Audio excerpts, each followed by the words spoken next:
Hello students and welcome again in my classroom. आज हम लोग ज्यूरिस में एक और नया टॉपिक देखने जा रहे हैं, दैट इज़ ओनरशिप, जिसको आप कहेंगे स्वामित्व। बहुत ही शॉर्ट, छोटा सा और बहुत ही इजी आपका टॉपिक, जिस पर आपका फुल क्वेश्चन आता है एंड उसको 15 मार्क्स का। तो आप बहुत अच्छे से इसको समझ के अटेम्प्ट कर सकते हैं। तो लेट्स स्टार्ट विद ओनरशिप। तो सुनिए एक बार। Ownership is the relation between the person and any right that is vested in him. क्या मतलब समझ में आया? जो स्वामित्व है, जो ओनरशिप है, वो किसी एक व्यक्ति और उससे संबंधित वस्तुओं के बीच का संबंध होता है। उससे संबंधित वस्तुएं मतलब जैसे मेरे पास ये पेन है, जो मेरे जिसकी मैं ओनर हूँ, इसकी मैं मतलब मेरा स्वामित्व है इस पर, इसकी मैं स्वामी हूँ। तो इस पेन में और मुझ में जो संबंध है, दैट इज कॉल्ड ओनरशिप। मतलब इस पेन में या किसी भी जो भी चीज़ मैं ओन करती हूँ, जो भी चीज़ की मैं स्वामी हूँ, मैं ये मेरी ये रिस्ट वॉच है, मेरा ये कुछ भी, ये मेरा घर है। तो इस घर और मुझ में या इस रिस्ट वॉच और मुझ में जो जो रिलेशनशिप है, जो संबंध है, दैट इज कॉल्ड ओनरशिप। आपको समझ में आएगा? दोबारा सुनिए। ओनरशिप इज द रिलेशन, वो संबंध है, बिटवीन द पर्सन, मैं, एंड एनी राइट, इस पर मेरा अधिकार है, and any right that is vested in him, जो कि वेस्टेड का मतलब होता है जो निहित है मुझ में। इसका जो स्वामित्व है वो मुझ में निहित है। तो इसमें, इस पेन में और मुझ में जो संबंध है, जो रिलेशन है, उसको ओनरशिप कहते हैं, उसको स्वामित्व कहते हैं। तो सुनेंगे, आपको समझ में आएगा। ओनरशिप में क्या क्या चीज़ होती है? एक तो नंबर वन पोजेशन होता है, इसको मैं पोजेस कर रही हूँ, इसका पोजेशन मेरे पास है, इसका कब्जा मेरे पास है। कब्जे में होना, अपने कब्जे में होना बोलते हैं, जैसे पोजेस करना है, इसको पोजेशन में होना मेरे। तो इसमें दो चीज़ें होती हैं ओनरशिप में, number one possession and number two right to transfer, उसको अंतरण करने का अधिकार। तो दो चीज़ें, स्वामित्व में दो चीज़ें होती हैं। फर्स्ट पोजेशन, उसका पोजेशन मतलब उसका कब्जा आपके पास होना, और ट्रांसफर करने की, उसको अंतरित करने की शक्ति, अंतरित करने का अधिकार आपके पास होना। तो ओनरशिप दो चीज़ों से बनता है।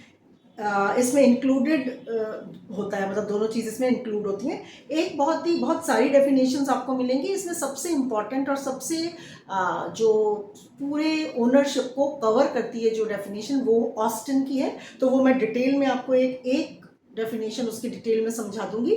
बाकी और भी किस किस की डेफिनेशंस आपने देखनी है वो मैं आपको बताऊंगी। तो पहले ऑस्टिन की डेफिनेशन सुनिए। According to Austin, ownership is a right, एक ऐसा अधिकार है।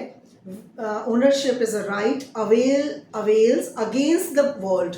अवेल अगेंस्ट द वर्ल्ड का मतलब होता है जिसको हम धारण करते हैं पूरे संसार के प्रति। धारण करते हैं, प्रति मतलब उसके विरुद्ध। जैसे अगर आप किसी के ओनर, किसी चीज के ओनर हैं, तो वो आपका अधिकार राइट इन रेम है। राइट इन रेम अधिकार आपको मैंने टॉट्स में बता रखा है। वैसे राइट इन रेम का मतलब होता है सर्वलक्षी अधिकार।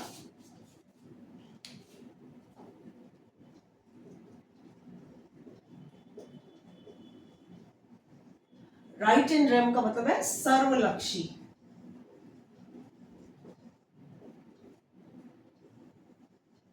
सर्वलक्षी अधिकार का मतलब होता है जो आपको पूरे संसार के प्रति प्राप्त है। तो ये कह रहे हैं कि अकॉर्डिंग टू ऑस्टिन, एक होता है राइट इन रेम जो सर्वलक्षी होता है, सब पूरे संसार के प्रति आपको प्राप्त होता है, और एक होता है राइट इन पर्सोनम जो किसी एक पर्सन के प्रति आपको प्राप्त होता है। जैसे अगर आपने किसी के साथ कोई पार्टनरशिप की है या आपने किसी के साथ कोई कॉन्ट्रैक्ट किया है, तो आपको जो अधिकार है उस एक व्यक्ति के प्रति होगा। आपका अधिकार, आप उससे अधिकार पाते हैं और वो आपसे अधिकार पाता है। तो वो जो कॉन्ट्रैक्ट में आपको अधिकार मिलता है वो राइट इन पर्सोनम होता है। लेकिन यहाँ अगर आप किसी चीज के ओनर हैं तो वो आपका राइट इन रेम है, सर्वलक्षी अधिकार जो सारे संसार के प्रति आप उसको प्राप्त करते हैं। तो सुनिए, according to Austin, ownership is a right which avails against the world, indefinite in point of user. एक बार सुनिए, फिर मैं इसको डिटेल में बताऊंगी आपको। ये कह रहे हैं number one, indefinite in point of user, Number 2, unrestricted in point of disposition. And number 3, unlimited in point of duration. तो 3 मेन एलिमेंट इसने बताए इसमें कि 3 मुख्य तत्व होते हैं ओनरशिप के। अगर आप किसी चीज़ के ओनर हैं, अगर मैं इस घर की ओनर हूँ या मैं अपनी गाड़ी की, आप अपनी कार के, अपने घर के ओनर हैं, तो उसमें 3 चीज़ें आपके पास होंगी। नंबर 1 सुनिए, number 1 is indefinite in point of user, उपयोग की दृष्टि से अनिश्चित। उपयोग की दृष्टि से अनिश्चित का मतलब है कि आप सर्टेन नहीं है कि आप अगर ये मेरा घर है तो मेरे ऊपर कोई सर्टेनिटी नहीं है, कोई निश्चितता नहीं है कि मैं निश्चित रूप से इसको इस तरीके से यूज करूंगी। अनिश्चित हूं मैं किसी भी तरीके से, किसी भी मोड में इनडेफिनेट हूं मैं कि इसको मैं किसी भी तरीके से यूज करूं। मैं इस पेन की ओनर हूं, मैं इस रिस्ट वॉच की ओनर हूं, मैं इस घर की ओनर हूं, तो मैं उसको इनडेफिनेट हूं। पॉइंट ऑफ यूजर मतलब मैं किसी भी तरीके से उसको यूज कर सकती हूं। तो सुनिए, उपयोग की दृष्टि से अनिश्चित, नंबर 1, इसका मतलब हुआ उपयोग करने में, अगर मैं इसका उपयोग करती हूँ या आप अपने घर का या किसी भी चीज़ का जिसको आप ओन करते हैं, ओनर हैं आप, उसको यूज़ करते हैं, तो आप क्या करते हैं, उपयोग करने में ओनर नंबर 1 पूरी तरीके से स्वतंत्र होता है, पूरी तरीके से आप उस फ्री है, किसी भी तरीके से आप यूज कर सकते हैं। नंबर 2, किसी भी ढंग का प्रयोग कर सकते हैं, किसी भी मोड में, किसी भी मेथड से आप उसको यूज कर सकते हैं। जैसे अगर आपके पास कार है और आप उस कार को खुद भी यूज करते हैं और आपका मन करे तो आप उसको एज अ टैक्सी चला सकते हैं, तो किसी भी ढंग से आप अपनी चीज को, जिसको आप ओन करते हैं, उसको यूज कर सकते हैं। तो नंबर 1, उपयोग करने में ओनर पूरी तरीके से स्वतंत्र होता है। नंबर 2, किसी भी ढंग से वो प्रयोग कर सकता है। और नंबर 3, किसी भी तरीके का रेस्ट्रिक्शन, किसी भी तरीके का प्रतिबंध आपके ऊपर नहीं होता है कि आप इसको इस तरीके से यूज करो। लेकिन इसमें एक रेस्ट्रिक्शन लगेगा जो कि ईजमेंट आप कह सकते हैं उसको, कि इसमें सुखाधिकार का रूल लागू होता है। जब आप आगे 3rd ईयर में आई थिंक आप टीपी एक्ट करेंगे, ट्रांसफर ऑफ प्रॉपर्टी एक्ट आपका आएगा, उसमें इंक्लूडेड होगा ईजमेंट एक्ट। बहुत छोटा सा एक सुखाधिकार का एक एक्ट है जो आप पढ़ेंगे उसके साथ। इसका मतलब होता है कि जब आप अपनी, जैसे मैं इस घर को यूज कर रही हूँ या किसी भी चीज को अपनी यूज कर रही हूँ, तो मैं उसको इस तरीके से यूज करूंगी कि दूसरे लोगों को उनके अधिकारों को यूज करने में मैं बाधा नहीं पहुंचाऊं, मैं उनको किसी भी तरीके से इंटरप्ट ना करूं। मैं अपनी चीज को यूज करने में, अपनी ओनरशिप को एंजॉय करने में इस तरीके का काम कुछ भी नहीं कर सकती हूं कि दूसरे लोगों को उनकी ओनरशिप को वो यूज करें जब, तो उनको मैं इंटरप्ट करूं, उनको मैं बाधा पहुंचाऊं। तो ये एक सुखाधिकार जिसको बोलते हैं, ईजमेंट का रूल इस पर लागू होता है। इसके अलावा आप किसी भी तरीके से अपनी प्रॉपर्टी को यूज कर सकते हैं। इसमें दूसरा जो पॉइंट था, ऑस्टिन की परिभाषा हम कर रहे हैं, ऑस्टिन की डेफिनेशन को डिटेल में हम देख रहे हैं। तो उन्होंने सेकंड इसमें जो पॉइंट बताया वो है unrestricted in point of disposition, जिसका मतलब हुआ व्ययन बोलते हैं इसको। डिस्पोजिशन का मतलब है मैं इस घर को या अपनी किसी भी चीज को किसी भी तरीके से डिस्पोज ऑफ कर सकती हूँ, किसी भी तरीके से उसको व्ययन करना कहते हैं कि मैं इसको सेल कर सकती हूँ, मैं इसको रेंट पे डाल सकती हूँ, मैं किसी भी तरीके से उसको डिस्पोज ऑफ कर सकती हूँ। तो सुनिए, प्रॉपर्टी का ओनर, जो owner of the property has unrestricted right to dispose it of in a way he likes. जिस भी तरीके से, इन अ वे ही लाइक्स का मतलब है किसी भी तरीके से वो उसको डिस्पोज ऑफ कर सकता है। तो सुनिए, वह उसको गिफ्ट कर सकता है, उसको दान कर सकता है, वो उसको सेल कर सकता है। मैं अपने इस घर को गिफ्ट कर सकती हूँ, इसको मैं सेल कर सकती हूँ, दान कर सकती हूँ, बेच सकती हूँ मैं इसको, या मैं इसकी विल कर सकती हूँ, कोई भी मैं इसकी वसीयत कर सकती हूँ, मैं कुछ भी कर सकती हूँ। तो आप unrestricted in point of disposition, मैं इसका व्ययन करने में किसी भी तरीके से रेस्ट्रिक्टेड नहीं हूँ। बट इस पर भी, ये भी एब्सोल्यूट नहीं है, इस पर भी जो थोड़ा सा रेस्ट्रिक्शन है वो बताऊंगी। इस पर कुछ रेस्ट्रिक्शंस होते हैं, जैसे मुस्लिम लॉ में आप अगर मुस्लिम लॉ फॉलो करते हैं तो आप उसमें अपनी प्रॉपर्टी को जब गिफ्ट करते हैं किसी को, तो 1/3 प्रॉपर्टी से ज़्यादा बियॉन्ड, मतलब एक, अगर आपके पास जितनी प्रॉपर्टी है उससे 1/3 प्रॉपर्टी आप दान कर सकते हैं, उससे ज़्यादा नहीं कर सकते हैं। तो मुस्लिम लॉ में 1/3 से ज़्यादा प्रॉपर्टी दान में नहीं दी जा सकती। और अपने जो टीपी एक्ट है, ट्रांसफ़र ऑफ प्रॉपर्टी एक्ट आपका 1882 का है जो, उसमें आपकी जो सेक्शन 152 है वो ये कहता है कि आप अगर ऋण, जैसे आपने किसी से कोई डेट लिया, मैंने आपसे ऋण लिया, कोई पैसा लिया, ऋण मतलब आपने कोई डेट आपसे मैंने लिया, तो मैं उस ऋण को विफल करने के लिए, जैसे मैंने आपसे 10 लाख रुपए लिए, तो मुझे आपको 10 लाख रुपए वापस ना करने पड़े, इस एम से मैं अपनी जो प्रॉपर्टी है उसको सेल नहीं कर सकती या उसको डिस्पोज ऑफ नहीं कर सकती। तो सुनिए, टीपी एक्ट 1882 की सेक्शन ट्रांसफर ऑफ प्रॉपर्टी, संपत्ति अंतरण अधिनियम आपका 1882 है जो आप 3rd ईयर में पढ़ेंगे जाके, उसका सेक्शन 152 के अकॉर्डिंग ऋणदाताओं के हित को विफल करने के लिए किया गया अंतरण, ट्रांसफर निरस्त किया जा सकता है, उसको खत्म किया जा सकता है। ये थोड़ा सा रेस्ट्रिक्शन है इसमें। उसके बाद आपका जो हम ऑस्टिन की परिभाषा देख रहे हैं उसमें 3rd जो पॉइंट था वो था unlimited in time of duration. सुनिए, इसका मतलब है अवधि की दृष्टि से असीमित। तो ये कह रहे हैं कि the right shall exist so long, आपका जो राइट है, आपकी संपत्ति पर आपका जो अधिकार है वो इतना लंबा रहेगा, ऐसा रहेगा। तो सुनिए, the right shall exist so long as the owner and the thing exist, जब तक आप जीवित रहेंगे या जब तक वो संपत्ति एग्जिस्ट करेगी। तो सुनिए, संपत्ति जब तक एग्जिस्ट कर रही है, एग्जिस्ट करना कि ये संपत्ति जब तक है, बहुत सारे टाइम के बाद जब आपकी संपत्ति ही डिस्ट्रॉय हो गई, खत्म हो गई, तो आपका अधिकार भी खत्म हो जाएगा, या फिर आपकी डेथ हो गई, आप डिस्ट्रॉय हो गए, आप खत्म हो गए, तो वो आपका स्वामित्व खत्म हो जाएगा। तो ये कह रहे हैं कि as the owner and the thing exist, जब तक ओनर या फिर संपत्ति एग्जिस्ट कर रही है तब तक आपका ओनरशिप उसमें बनी रहेगी। संपत्ति समाप्त होने पर या फिर आपके समाप्त होने पर स्वामित्व भी समाप्त हो जाएगा। ये आपको मैंने ऑस्टिन की परिभाषा जो सारी ओनरशिप को कवर करती है उसकी डिटेल में आपको बता दिया। इसके अलावा भी आप बहुत सारी डेफिनेशंस आपकी बुक्स में दे रखी हैं, जिसमें आप हॉलैंड की, मार्कबी की और आपकी कीटन की बहुत अच्छी दे रखी है, एक पैटर्न की दे रखी है, एक हिबर्ट की दे रखी है। बहुत सारे ज्यूरिस्ट हैं आपके जो ये जिनके नाम मैंने लिए, इनकी बहुत अच्छी परिभाषाएं, बहुत अच्छी डेफिनेशंस आपकी बुक में आपको मिल जाएंगी। तो जब आप इसका क्वेश्चन अटेम्प्ट करेंगे तो ऑस्टिन का तो देंगे ही आप डिटेल में, इन सब की भी डेफिनेशंस आपको देनी चाहिए उसमें। अब आ जाइए, इसका सेकेंड पॉइंट जो है ओनरशिप का, उसमें है subject matter of ownership. Subject matter का क्या मतलब है? विषय वस्तु, जिसको आप बोलते हैं स्वामित्व की विषय वस्तु। तो जैसे मैंने आपको बताया कि मैं इस पेन की ओनर हूँ या मैं इस रिस्ट वॉच की ओनर हूँ, तो ये पेन क्या है?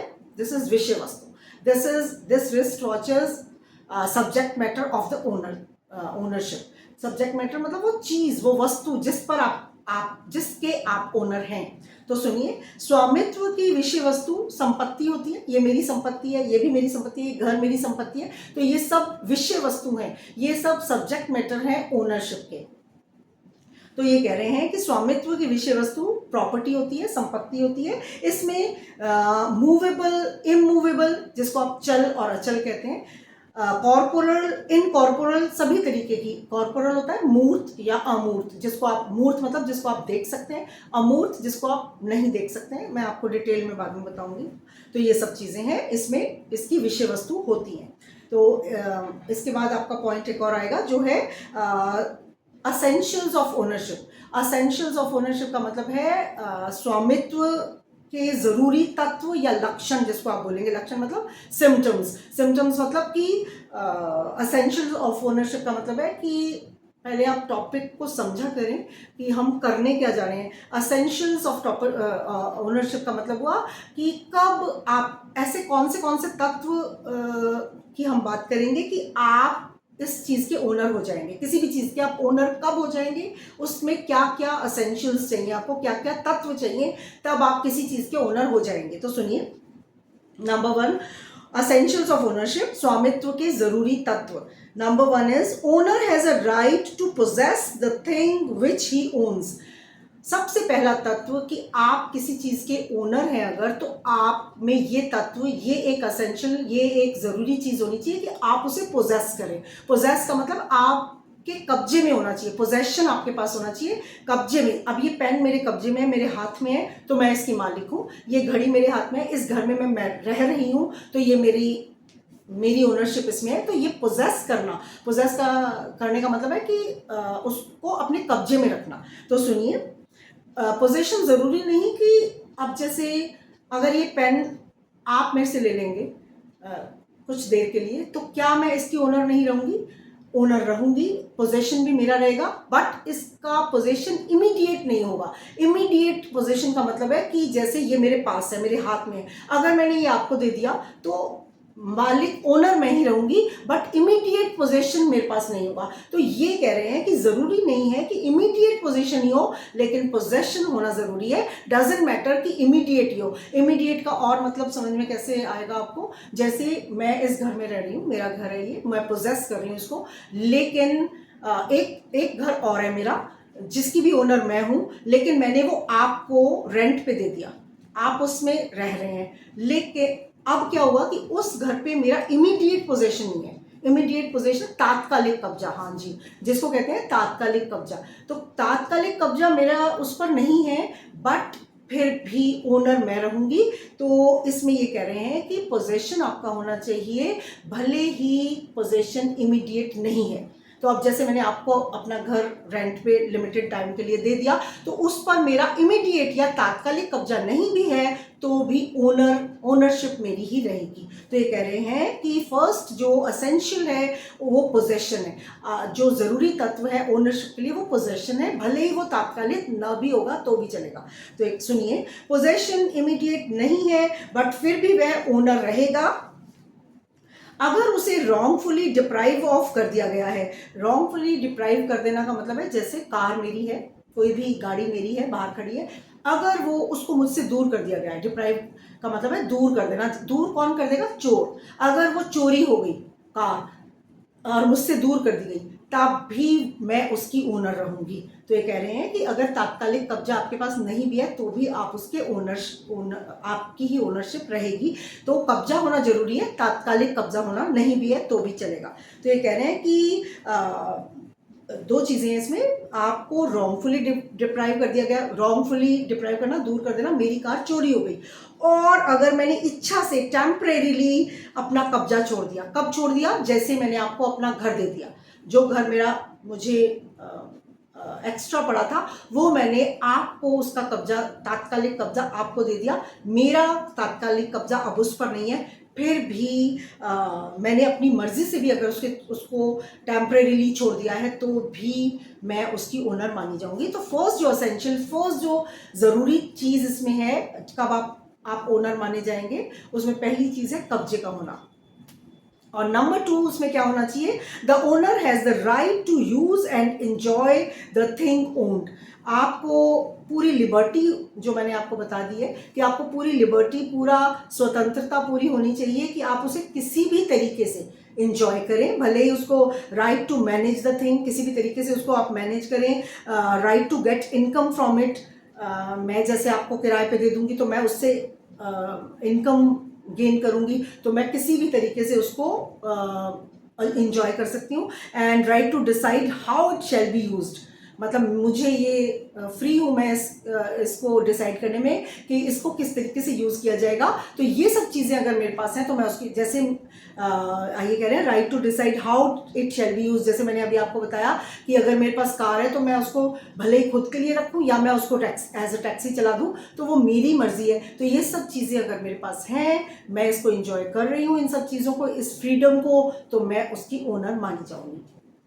और इसमें क्या चीज़ होनी चाहिए? Number 3, owner has right to consume और डिस्ट्रॉय, जो मैंने आपको बता दिया कि मैं इसे भले इंजॉय करूं या फिर इसको मैं डिस्ट्रॉय कर दूं, इसको अब मैं इस घर को रखूं या इसको दान में कर दूं या फिर मैं इसको डिस्ट्रॉय कर दूं, ख़त्म कर दूं, वो मेरी मर्जी है। तो ये सब चीज़ें आपकी होनी चाहिए। नंबर 4 ये कह रहे हैं एसेंशियल क्या है इसमें, ज़रूरी क्या है? Ownership is indeterminate in duration, वही उपयोग की अवधि इसमें डिसाइडेड नहीं होती, जो मैं आपको समझा चुकी हूँ। जब तक आप एग्जिस्ट करते हैं या फिर जब तक ये संपत्ति एग्जिस्ट कर रही है, आप उसके ओनर रहेंगे।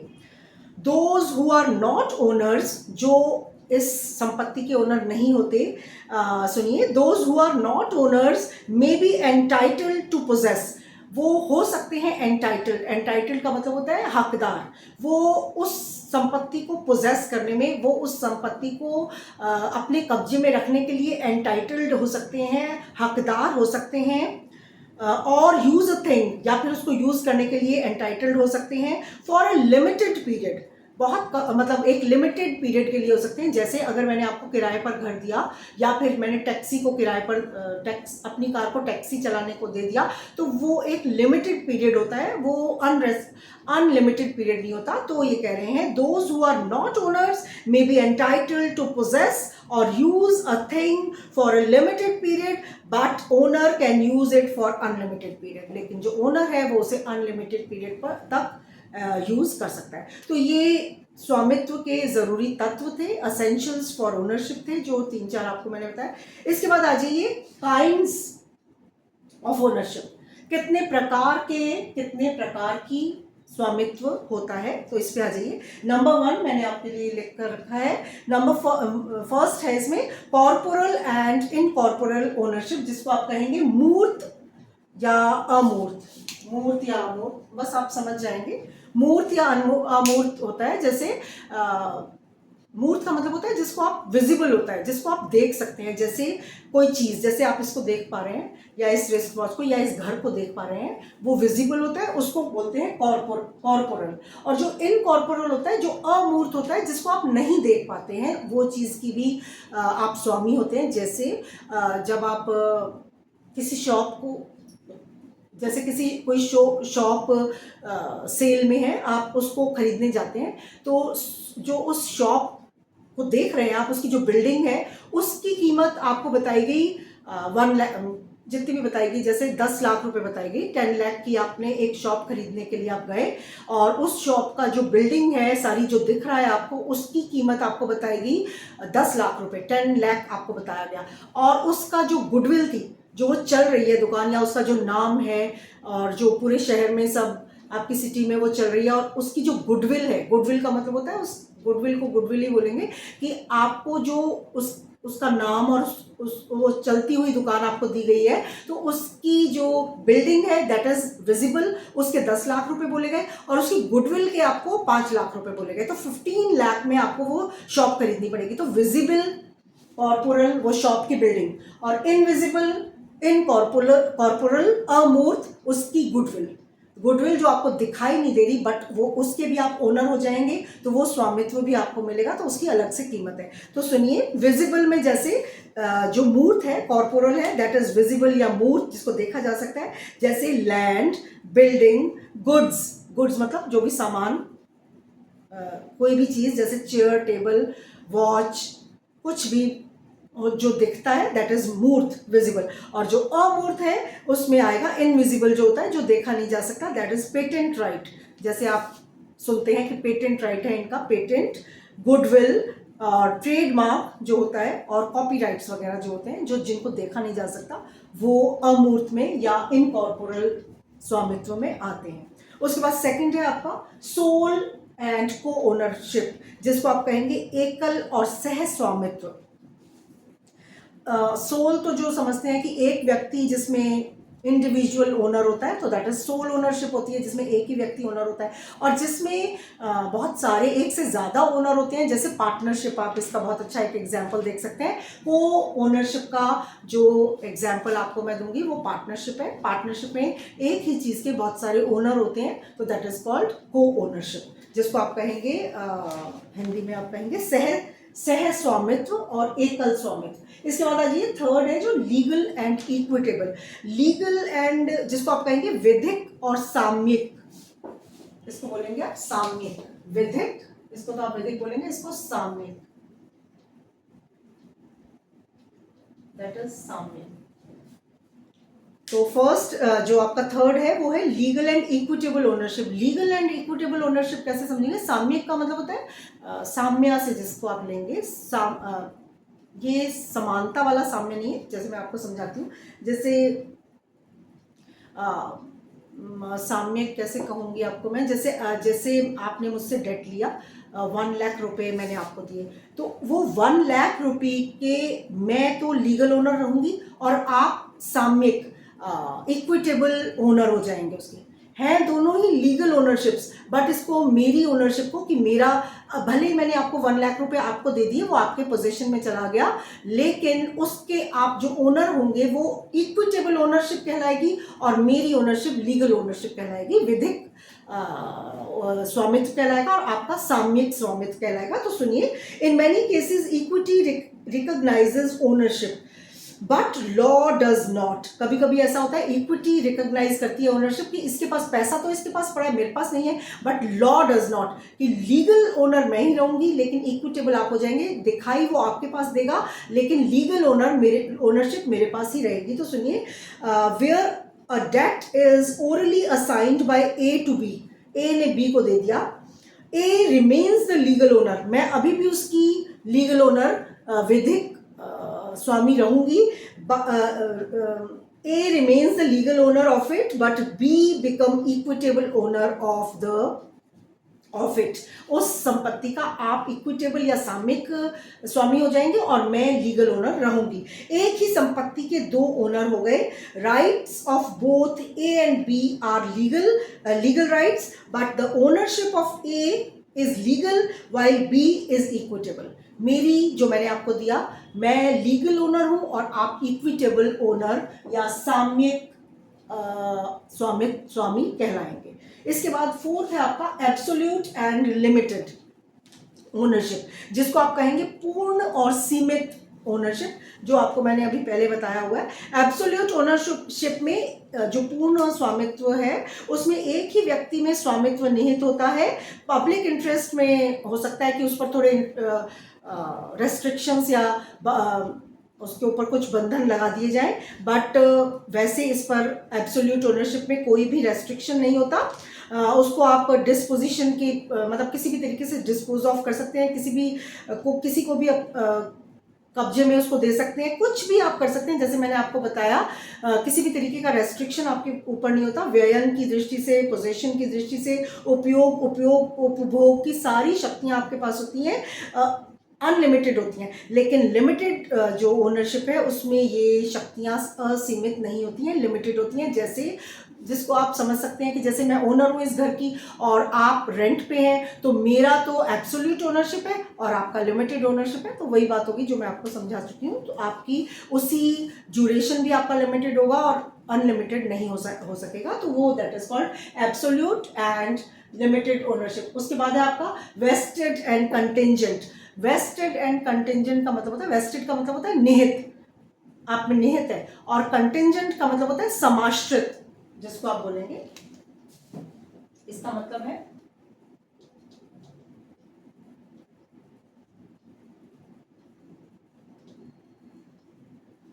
वेस्टेड का मतलब होता है निहित।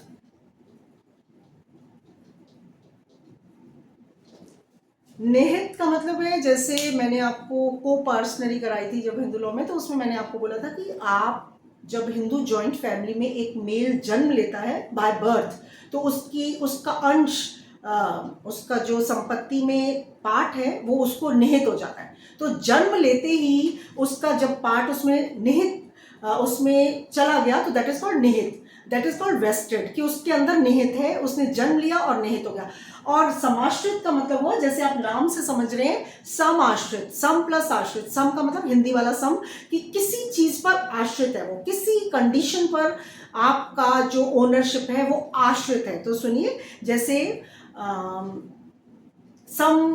किसी कंडीशन पर आश्रित है। जैसे फर्स्ट तो है कि निहित, आपने जन्म लिया और आप ओनर हो गए, आपको आपका पार्ट जॉइंट फैमिली में जो भी प्रॉपर्टी है उसमें आपका पार्ट आप में वेस्टेड हो गया, निहित हो गया। और समाश्रित का मतलब है कि उसमें ये लिख दिया जाए अगर किसी भी चीज़ में, जैसे मैं इस घर को किसी को देना चाहूँ तो मैं कहूँ कि ये बच्चा जो है अभी ये 18 ईयर्स का जैसे नहीं हुआ, तो मैं कहूँ कि जब ये 18 ईयर्स का हो जाएगा तो इसको ये वाला प्रॉपर्टी का ये वाला पार्ट दे दिया जाएगा। तो जो मैंने पार्ट देना है उसको, वो जो पार्ट है उसमें कब निहित होगा, कब वेस्टेड होगा, किसी शर्त पर, वो समाश्रित, किसी शर्त पर, किसी कंडीशन पर वो अभी आश्रित है, किसी कंडीशन पर वो अभी उसमें एक रेस्ट्रिक्शन है कि जब तक वो 18 का नहीं होगा, 18 ईयर्स का नहीं होगा, तब तक ये जो प्रॉपर्टी है उसमें वेस्टेड, उसमें नहीं, उसको नहीं प्राप्त होगी। तो समाश्रित का मतलब है किसी एक शर्त पर डिपेंड होना। तो सुनिए एक बार, जो निहित है वो जैसे मैंने आपको बताया वेस्टेड हो गया, और जो समाश्रित है किसी शर्त पर जो आधारित है, वो शर्त जब पूरी हो जाएगी, जैसे वो 18 का जिस दिन हो जाएगा उस दिन उसका वो जो राइट है, जो कंटिंजेंट राइट था, जो समाश्रित अधिकार था, वो वेस्टेड हो जाएगा, वो निहित बन जाएगा। उसमें निहित होते ही 18 का वो हो जाएगा, उसमें निहित हो जाएगा, और वो समाश्रित वाला जो शर्त है वो खत्म हो जाएगी, और वो जो राइट है उसका अधिकार है वो वेस्टेड हो जाएगा, उसमें निहित हो जाएगा।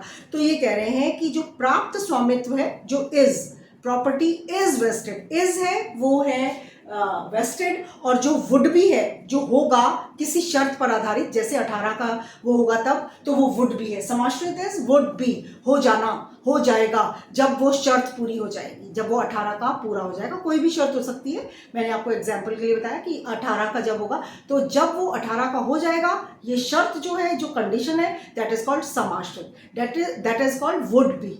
अभी होना है उसे 18 का, जिस दिन हो जाएगा वो इज हो जाएगा, वो वेस्टेड हो जाएगा, वो उसका अधिकार निहित हो जाएगा उसमें। तो ये कह रहे हैं कि जो शर्त है, जो कंडीशन होती है, वो दो शर्तों के पूर्ण कर दिए जाने पर समाश्रित अधिकार निहित अधिकार में बदल जाएगा, जो मैंने आपको बताया। और ये कह रहे हैं कि जो कंडीशंस हैं वो भी दो तरीके की होती हैं, दो प्रकार होते हैं उसकी। कंडीशन प्रेसिडेंट, जिसको आप कहेंगे पूर्वभावी शर्त, और एक होती है कंडीशन सब्सिक्वेंट, जिसको आप उत्तरभावी शर्त कहते हैं। तो ये कह रहे हैं कि पूर्वभावी शर्त जो है, जो कंडीशन प्रेसिडेंट है, जो पहले पूरी करने वाली है, उसका मतलब है पूर्वभावी शर्त का पहले पूरा कर लेना आवश्यक है, उसके पूरा होने के बाद ही हित निहित होता है। और जो कंडीशन सब्सिक्वेंट है, या जो उत्तरभावी शर्त है, वो स्वामित्व निहित होने के बाद पूरी की जाती है। तो ये आपको थोड़ा सा बताना होगा। और जो लास्ट आपका काइंड है, that is trust and beneficial, excuse me,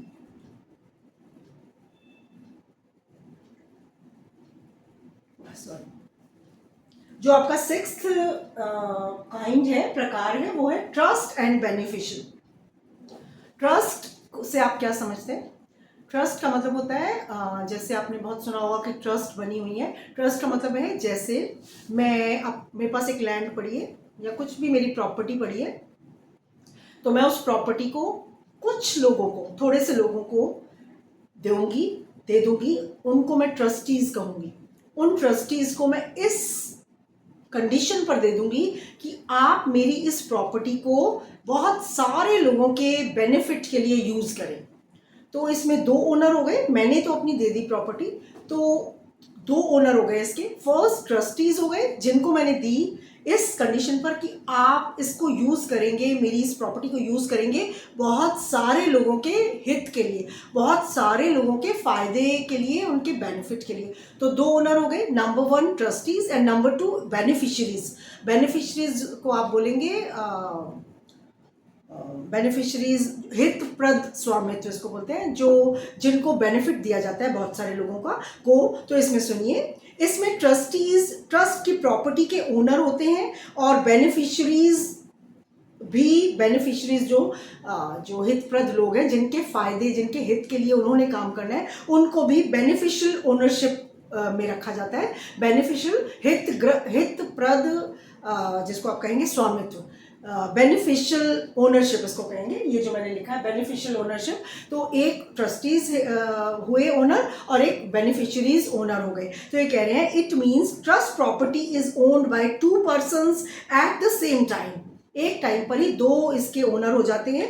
number 1 the trustees and number 2 the beneficiary. और ये नंबर 1 ट्रस्टी और नंबर 2 जो बेनिफिशियरी, जिनके बहुत सारे लोग जिनके हित के लिए उन लोगों ने काम करना है, उस प्रॉपर्टी को यूज करना है। तो ये कह रहे हैं फर्स्ट इज अंडर, फर्स्ट कौन है? ट्रस्टीज, जो थोड़े से लोग जिनको ट्रस्टीज बनाया गया है। तो ये कह रहे हैं फर्स्ट कैटेगरी के जो लोग हैं is under an obligation to use his ownership for the benefit of the second. जो सेकंड कैटेगरी के लोग हैं उनकी हित के लिए, उनके बेनिफिट के लिए जो फर्स्ट कैटेगरी के ट्रस्टीज जो हैं वो इस प्रॉपर्टी को यूज करेंगे। ये ट्रस्टीज जो फर्स्ट कैटेगरी के लोग हैं, जो बेनिफिशियरीज हैं, वो इस कंडीशन के अंडर में या इस रेस्ट्रिक्शन के अंडर में होते हैं। तो ये आपके हो गए काइंड्स, प्रकार और जो हैं आपके स्वामित्व के। अब आ जाइए, इसको आप किसी भी चीज़ के, ये मेरा स्वामित्व है इस पर, या मेरे घर पर मेरा जो स्वामित्व है उसको मैं किस तरीके से अक्वायर कर सकती हूँ, किस तरीके से मैं उसको किस ढंग से मैं उसको प्राप्त कर सकती हूँ। तो ये है मोड्स ऑफ अक्वायरिंग ओनरशिप। आप कितने तरीके से, किस ढंग से, किस ढंग से आप प्राप्त कर सकते हैं ओनरशिप को, स्वामित्व को प्राप्त कर सकते हैं। तो इसमें दो तरीके के मोड्स हैं, दो तरीके के ढंग हैं आपके। फर्स्ट इज ओरिजिनल, ओरिजिनली आप इसको प्राप्त कर सकते हैं। और सेकंड इज डिराइवेटिव, जिस किसी और से आप इसको प्राप्त करते हैं। तो फर्स्ट जो ओरिजिनल है, ये तो आप एक ही इसका कोई सब डिवीजन नहीं है, इसके सब डिवीजन है। ओरिजिनल जो है, ओरिजिनल ढंग है, जो ओरिजिनल मोड है जो अक्वायरिंग ओनरशिप का, इसके 1, 2 एंड 3 एंड 4 इसके सब डिविजन्स हैं। तो वो हम देखेंगे ओरिजिनली कैसे आप किसी प्रॉपर्टी को प्राप्त कर सकते हैं। नंबर 1 इज ऑक्यूपेशन, जिसको आप अधिग्रहण कहते हैं। तो सुनिए, अधिग्रहण या ऑक्यूपेशन, किसी भी चीज को ऑक्यूपाई कर लेना या अधिग्रहित कर लेना, ऑक्यूपाई कर लेना, प्राप्त कर लेना। तो स्वामित्वहीन चीज को आप रेस न्यूलिस कहते हैं। रेस न्यूलिस का मतलब होता है कोई भी ऐसी चीज जिसका कोई भी ओनर नहीं है।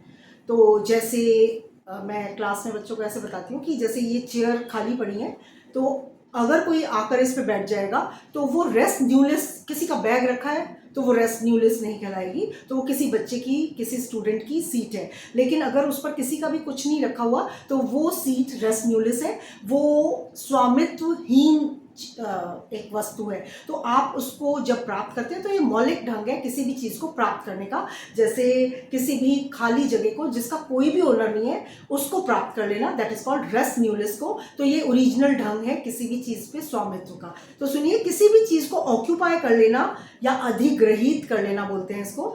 तो ये अधिग्रहण कहलाता है या ऑक्यूपेशन कहलाता है। स्वामित्वहीन, रेस न्यूलिस, स्वामित्वहीन चीज को ऑक्यूपाई इसमें किया जाता है। जैसे जो वाइल्ड एनिमल्स होते हैं जंगल में, जो जिनका कोई ओनर नहीं होता, उनको ले लेना, उनको ऑक्यूपाई कर लेना, रेस न्यूलिस को ऑक्यूपाई कर लेना, दैट इज मौलिक ढंग है फर्स्ट, ऑक्यूपेशन।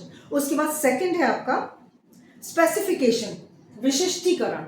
विशिष्टीकरण से किसी चीज को आप ऑक्यूपाई करते हो, प्राप्त करते हो। जैसे जब किसी चीज को विशिष्टता प्रदान की जाती है, कोई स्पेशलाइजेशन दिया जाता है उसको, तो उसे स्पेसिफिकेशन ओनरशिप कहा जाता है। जैसे आप एक किसी सुनार को जो गहने बनाता है, जो किसी को आप अपना कुछ भी ऑर्नामेंट बनाने के लिए देते हैं, सोना देते हैं, तो आप उसको किसी ऑर्नामेंट को बनाने के लिए एक सोने का टुकड़ा जब उसको देते हैं तो वो उस गहनों का मालिक तो मैं ही रहूँगी, जो गहनों का मालिक मतलब उस सोने की मालिक मैं रहूँगी, लेकिन उसको विशिष्टीकरण के लिए जब मैंने उसको उसके कब्जे में दे दी तो एक बार वो उसका ओनर हो जाएगा। तो दैट इज कॉल्ड स्पेसिफिकेशन या विशिष्टीकरण से किसी ओनरशिप प्राप्त करना। उसके बाद आपका थर्ड है एक्सेशन। एक्सेशन का मतलब है एक्सेस हो जाना, उसको हिंदी में आप बोलेंगे प्रवृद्धि। जैसे किसी भी लैंड में जब नेचुरली प्रवृद्धि हो जाती है। नेचुरली कैसे कोई लैंड बढ़ सकती है, तो सुनिए एक बार। प्राकृतिक कारणों से, नेचुरल चेंजेस से जब वस्तु में या किसी भूमि पर कोई वृद्धि हो जाती है, कोई चीज़, कोई भूमि बढ़ जाती है, तो उसका लाभ स्वामी को मिलता है। जैसे अगर आपकी कोई लैंड है और उस पर कोई रिवर जा रही है, तो आपकी लैंड जितनी बड़ी रिवर वहाँ से बह रही है, आपकी उतनी लैंड कट जाती है। लेकिन अगर प्राकृतिक कारणों से मतलब नेचुरल चेंजेस अगर कोई हुए उसमें, तो वो नदी जो है, जो रिवर है, वो अपना रास्ता अगर दूसरी तरफ ले जाती है, तो आपकी भूमि जो थी वो प्रवृद्धि हो जाती है, उसमें एक्सेस हो जाती है, वो उसमें एक्सेशन हो जाता है, वो बढ़ जाती है। तो प्राकृतिक रूप से जब आपकी कोई जगह या भूमि या कोई भी आपकी प्रॉपर्टी बढ़ जाती है नेचुरल चेंजेस से, तो उसको प्रवृद्धि